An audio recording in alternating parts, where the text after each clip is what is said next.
For the best cadet competition, the main thing which तो best cadet competition में basically 5 events होते हैं और इसके साथ और भी tough competitions थे. एक बंदा था. For the best cadet competition, the main thing which the cadets have to take them in your recall is the written and the firing part. So if a cadet has a good personality and along with it he has a good firing skill and the written examinations, so he is good in the written examination, then he can appear for the best cadet competition. तो best cadet competition में basically 5 events होते हैं. The written होता है, आपका एक firing होता है, एक ड्रिल टेस्ट होता है, एक आपका इंटरव्यू होता है और एक पर्सनालिटी एंड कम्युनिकेशन टेस्ट होता है. तो बेसिकली 5 इवेंट्स होते हैं एंड इन टोटल मिला के 900 मार्क्स का एग्जाम होता है, 150 each and there are 50 marks का एक बोनस होता है. तो वो बोनस में क्या होता है कि वो भी डिवाइडेड है 4 पार्ट्स में. तो फर्स्ट पार्ट इज अगर आप रिटन में 70% के अबव लाते हैं तो you get 5 marks and along with it अगर आप फायरिंग में 125 के अबव लाते हैं एंड 2.5 का आपका ग्रुपिंग होता है और उससे कम का होता है तो आपको 5 मार्क्स एक्स्ट्रा मिलते हैं बोनस मार्क्स. तो यहाँ पर 10 मार्क्स हो गए और बाकी के 10 मार्क्स होते हैं अगर आप किसी और इवेंट में पार्टिसिपेट करते हो. जैसे मैंने आपको पहले बताया था कि फ्लैग एरिया हो गया, लाइन एरिया हो गया, ऐसे अगर आप 3 इवेंट्स में पार्टिसिपेट करते हो लाइक कल्चरल्स में बेसिकली बेस्ट कैडेट्स को घुसाया जाता है क्योंकि बेस्ट कैडेट्स को वहां पर पॉइंट्स मिलते हैं. तो बेस्ट कैडेट्स हो गए कल्चरल्स में और एक हो गया फ्लैग एरिया. तो ऐसे मिला के आपके वहां पर 30 मार्क्स और हो गए क्योंकि आप 3 ही इवेंट पे कर सकते हो. तो टोटल 40 मार्क्स हो गए और 10 मार्क्स रहते हैं डीजी के पास. तो डीजी वो 10 मार्क्स उन बच्चों को देते हैं अगर उनको कुछ एक्स्ट्रा ऑर्डिनरी बच्चे में दिखता है या फिर वो बहुत ही प्रोफाइल देख के बहुत ही खुश हो जाते हैं तो उसको वो 10 मार्क्स दे देते हैं. तो ऐसे होता है 50 मार्क्स. तो टोटल ये 900 मार्क्स का प्रोसीजर है. अब सिलेक्शन प्रोसीजर अगर देखा जाए as from the battalion level तो बटालियन लेवल में उतना टफ कंपटीशन नहीं होता बेसिकली. जैसे मैं रिमेम्बर करता हूँ कि जैसे मैं एकदम न्यूबी था, मेरे को कुछ पता नहीं था अपने बटालियन लेवल कंपटीशन में. तो जब मैं गया तो वहां पर जस्ट मेरे जैसे 5 बच्चे और आए थे. तो फिर I was shocked that there might be a tough competition but it was not. So it was quite easy as I have been preparing for the armed forces. सो मेरे लिए बहुत इजी था. ये ग्रुप डिस्कशन हो गया, interview हो गया and return was the most important thing which I believe that वो मेरे लिए टफ चैलेंज था उस टाइम क्योंकि मेरे को ज्यादा कुछ पता नहीं था इन चीज के बारे में. मैंने 1-2 कैंप किए हुए थे बस सीएटी से. तो फिर मैंने वही अपना प्रायर नॉलेज से और फिर थोड़ा बहुत दिमाग लगा के कर दिया एंड लकीली ऐसा था कि मेरे को उस रिटर्न एग्जामिनेशन में 88 मार्क्स आ गए. तो I was the second highest somehow. तो मुझे पता नहीं वो क्या हो गया बट वहां पर फायरिंग का बहुत मेरा हेल्प किया क्योंकि I have been into IDSSC to the group levels. तो मेरे को कहीं ना कहीं वो हेल्प किया कि फायरिंग में. बट अगेन मेरी किस्मत बहुत खराब थी. मेरे को ऐसी राइफल दे दी उन्होंने कि जिसका जीरोइंग का कुछ अता पता ही नहीं है. तो मैं लाइन में था तो लाइन में मैंने फायर के एकदम सेंटर में एम लेके तो एकदम टारगेट का जो राइट हैंड साइड कॉर्नर था जो बॉटम वाला वहां पर देख रहा हूँ एक ग्रुपिंग पर है 1 सेंटीमीटर का 5 गोली वहां पर जाके लगी. तो टारगेट पे पूरा 0 वॉश आउट. और मैं जाके टारगेट पेपर देखा तो मैं शॉक हो गया कि ये क्या हो गया, यही कैसी राइफल दी. फिर मेरे को पूरा एडजस्टमेंट करना पड़ा खुद से ही क्योंकि अब वहां पर राइफल तो वो लोग ठीक नहीं करेंगे. तो मैंने फिर पूरा टॉप लेफ्ट हैंड साइड में एम लिया तब जाके सेंटर में थोड़ी बहुत गोली आने लगी. तो फिर वही 150 पे मैंने यहाँ पर कुछ हिट किए थे 66 के आसपास क्योंकि 50 तो मेरे ऐसे ही वर्ष चले गए. तो बाकी 100 में मैंने 66 जैसे तैसे मार के तो ला दिया अच्छा स्कोर. तो वही ऐसे करके मेरा हो जाता है आईबीसी. और interview was the most important thing because I remember our colonel who was being the nodal officer for the best cadets. He was Colonel JS Lamba and he was a Sena Medal awardee. तो फिर उन्होंने हमारा interview लिया था. तो he was quite surprised and shocked कि एक बच्चा है जिसके रिटर्न में भी ठीक ठाक है, फायरिंग में भी ठीक ठाक है, पर इंटरव्यू मेरा बहुत अच्छा गया था. तो he was really shocked because ये बच्चा अब तक कहाँ था. तो उनको पहले क्यों नहीं मिला बेस्ट कैडेट्स के लॉट में क्योंकि वो ट्रेन कर रहे थे जनवरी से बेस्ट कैडेट्स के लॉट्स को. तो उनको लगा था कि यहाँ पर सारे बेस्ट कैडेट्स है जो कल्याणी जो हमारे ग्रुप के है. बट अब इवेंचुअली वो लोग कहीं ना कहीं और किसी और इवेंट में चले गए टीएससी में. तो अब वो स्पॉट खाली था तो मैंने आके कवर अप कर दिया. तो ऐसे मेरा बटालियन लेवल सिलेक्शन खत्म हुआ and I went for this IGC. अब आईजीसी में क्या होता है कि बहुत ही टफ कंपटीशन फेस करना होता है और हमारे यहाँ पर लिटरली बहुत टफ था क्योंकि आईजीसी से आई बिलीव दैट उस कंपटीशन के बाद आज मैं जो ऑल इंडिया बेस्ट कैडेट बना उसी की वजह से बना. क्योंकि आईजीसी में क्या होता कि हमारे टोटल 6 ग्रुप है तो 5 बंदे और आए थे. अब उनमें से एक बंदा था जो कि पिछले साल का गोल्ड मेडलिस्ट था and he was also recommended he was also the SSB recommended guy. He was recommended from 14 SSB Allahabad. So मेरे लिए बहुत लिटरली बहुत टफ कंपटीशन था कि एक ऐसा बंदा आ रहा है जो पिछले साल का गोल्ड मेडलिस्ट भी है साथ में वो रिकमेंडेड बंदा भी है. और इसके साथ और भी टफ कॉम्पिटिशन थे. एक बंदा था जिसने बहुत सारे नेशनल कैंप्स किए हुए हैं, जैसे ALC हो गया, आर्मी अटैचमेंट हो गया, IMA अटैचमेंट हो गया। तो उसने बहुत अच्छे अच्छे अटैचमेंट कैंप्स किए हुए हैं, बहुत अच्छे अच्छे लीडरशिप कैंप्स किए हुए हैं। तो he has really a great personality and competing with him was a main challenge because उसका फायरिंग भी बहुत अच्छा था, उसका रिटर्न भी अच्छा था। तो ऐसा चल रहा था, और उसका ड्रिल तो मतलब ऑफ कोर्स वो बहुत पहले से कर रहा है, तो उसका बहुत ही अच्छा ड्रिल था। तो IGC में क्या हुआ कि कंपटीशन चला चला चला, and at the end I was the silver medallist somehow. तो अब मैं पूरा ही सैड हो गया कि चलो यार, अब तो सिल्वर मेडलिस्ट आ गया, अब तो मैं नहीं जा सकता, अब क्या होगा मेरा, अब क्या होगा। तो I was very disappointed with the performance. But one of my PI staff just informed me that Tilak, selection अलग होता है, कंपटीशन अलग होता है। So even if you are in the silver medallist, it doesn't make sense that you are not going to Delhi to represent direct as a best cadet. तो वो चीज मेरे दिमाग में बहुत अच्छी क्लिक की। तो बस उसके बाद मैंने स्टार्ट किया। अब हमारे प्रीआरडीज में क्या होता है कि डे 1 से फर्स्ट तुम्हारा सुबह उठ के सबसे पहले होता है ड्रिल सेशन। तो वहां पर आपको ड्रिल सिखाई जाती है, एंड ड्रिल सेशन के बाद आपका होता है थोड़ा सा ब्रेकफास्ट के लिए। उसके बाद आपका होता है रिटन एग्जामिनेशन टेस्ट। तो आपका हर दिन टेस्ट होता है बेसिकली। तो हमारा क्या होता था, हमारा 2 दिन में एक टेस्ट होता था, ताकि एक दिन बच्चा पढ़े, दूसरे दिन टेस्ट दे। तो ऐसे करके हमारा एक टेस्ट होता था सुबह, और फिर हम लोग का लंच, एंड लंच के बाद फिर हमारा फायरिंग सेशन। तो फायरिंग सेशन होता था, उसमें भी अब ये दोनों मेरे अलावा जो थे, ये दोनों बहुत ही अच्छे थे लिटरली। तो अब क्या होता है कि IGC के बाद हम तीनों को चूज किया गया था। तो हम तीनों ही अब कॉम्पीट कर रहे थे प्रीआरडीज में कि कौन बंदा जाएगा दिल्ली के लिए। और हमारा बॉन्ड ऐसा बन गया था कि हम तीनों एकदम भाई हो गए, कि कहीं भी जाना है तीनों साथ जा रहे हैं, कहीं भी कुछ करते हैं तीनों साथ कर रहे हैं। हमारे बीच में कंपटीशन कुछ था ही नहीं। तो तीनों एकदम मस्त, एकदम लाइफ चिल ऐसे चल रहे, कि जिसका होगा होगा, we should give our best, ऐसा चल रहा था। तो फिर ऐसा चलते चलते चलते कंपटीशन हुआ। तो प्री आरडीज में क्या होता है कि फिर धीरे धीरे वो लोग बच्चे हम लोग में से भी छाट रहे। तो अब क्या हो गया कि ये जो बंदा था, जो बहुत सारे नेशनल कैंप्स करके आया ये वो, तो at after the pre RD 1 he was being screened out, तो उसको निकाल दिया जाता है। और फिर मैं और ये रिकमेंडेड वाला बंदा बचता है।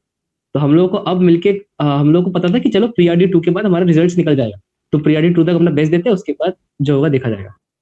तो फिर अब ये चीज अकाउंट में ली जाती है, हम दोनों भी बहुत खुश। चलो, और हम लोग के बीच में लिटरली बहुत ही कम कंपटीशन था, मतलब बहुत टफ कंपटीशन था। मतलब 1 या 2 मार्क्स से कभी मैं पीछे हूँ, कभी वो 2 मार्क्स से आगे। तो बहुत टफ कंपटीशन था हमारे बीच में, और intellectuality wise, personality wise we have in the same level. So it's all about our scores which we are scoring. So he was somewhere good in the written and I was somewhere good in the firing at the drill part. So basically हम लोग ऐसे, मतलब overall में हम लोग का सबका 1 या 2 मार्क्स से गैप आ रहा है, ज्यादा गैप नहीं आ रहा। तो ये चलते चलते प्रीआरडी 2 खत्म हो जाता है, और प्रीआरडी 2 के बाद हमको पता चलता है कि वो लोग इसको कंटिन्यू करेंगे till the end, till day of launching. और हम लोग सब पागल कि यार इतने टाइम से इतना मेहनत करके आ रहे हैं, अब हमारा एग्जाम्स भी आ गया है, हमको अभी तक ये नहीं पता कि कौन जाएगा। तो अगर हमको यही नहीं पता कि कौन जाएगा, तो हम लोग दोनों जगह पे कैसे फोकस करेंगे।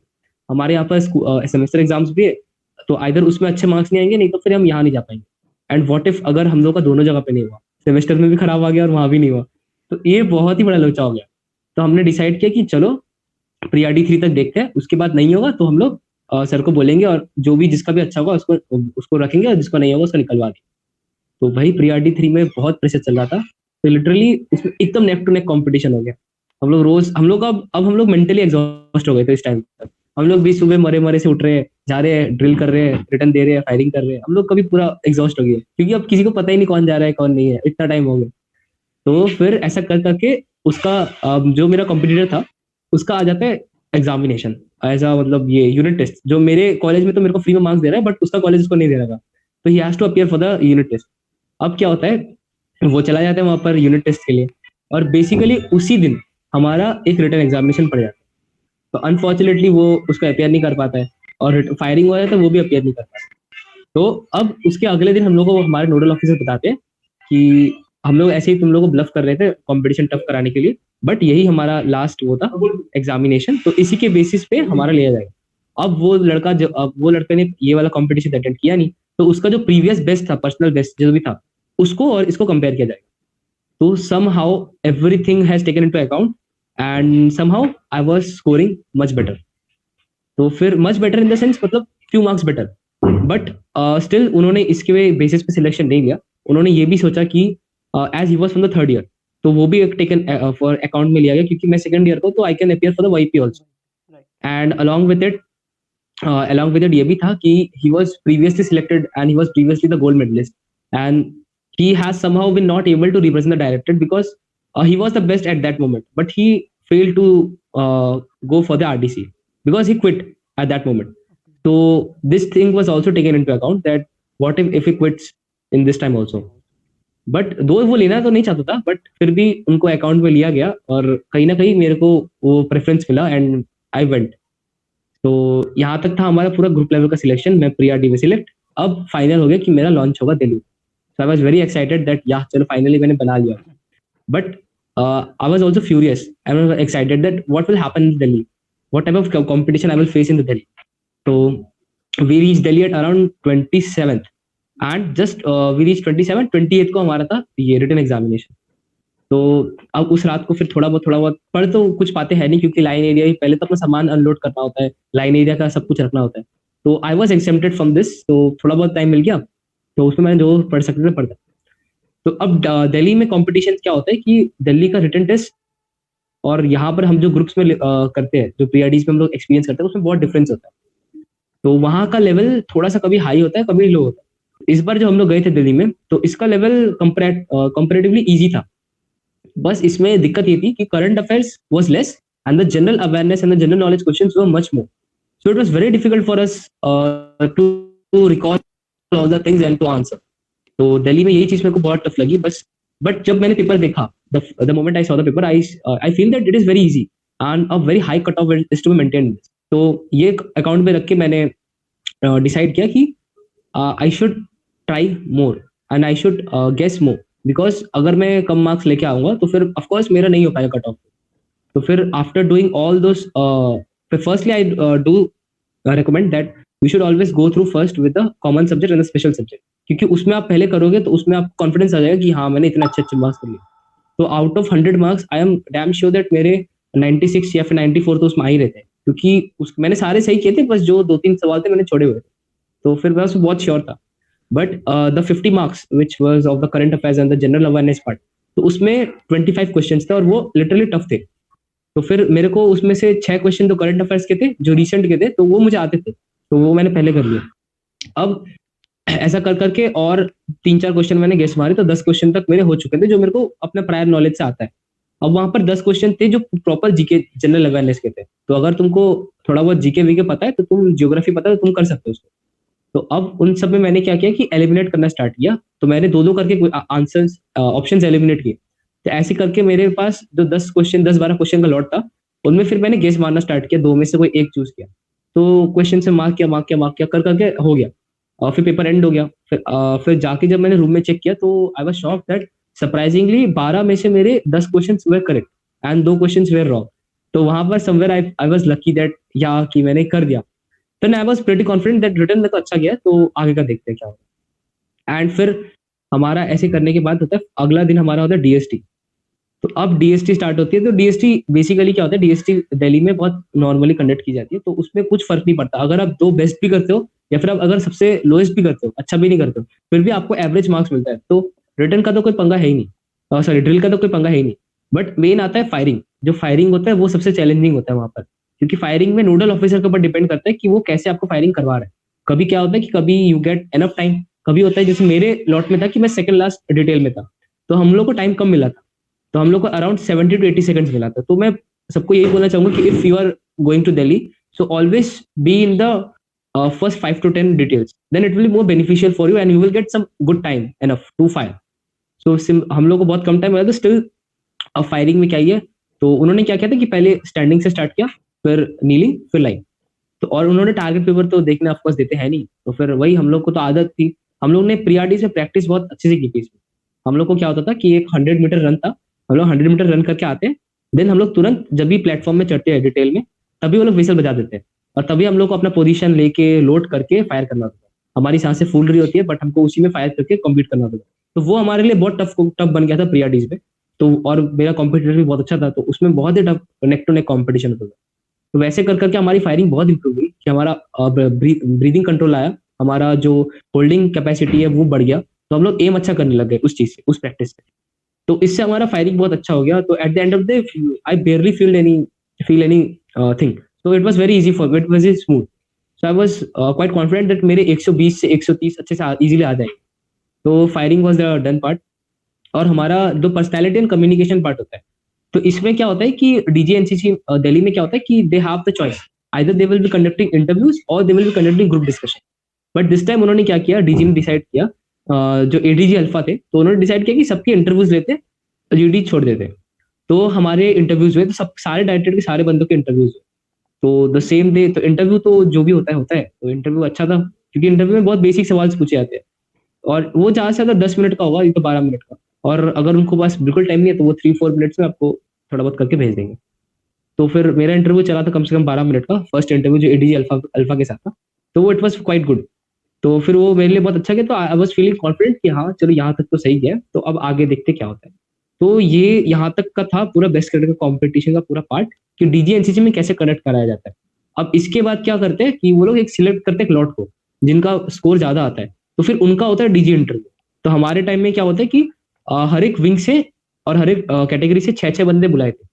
सिर्फ आर्मी का एसडी और एसडब्ल्यू का ही 6-6 बंदे थे, बाकी सबके 5-5 थे।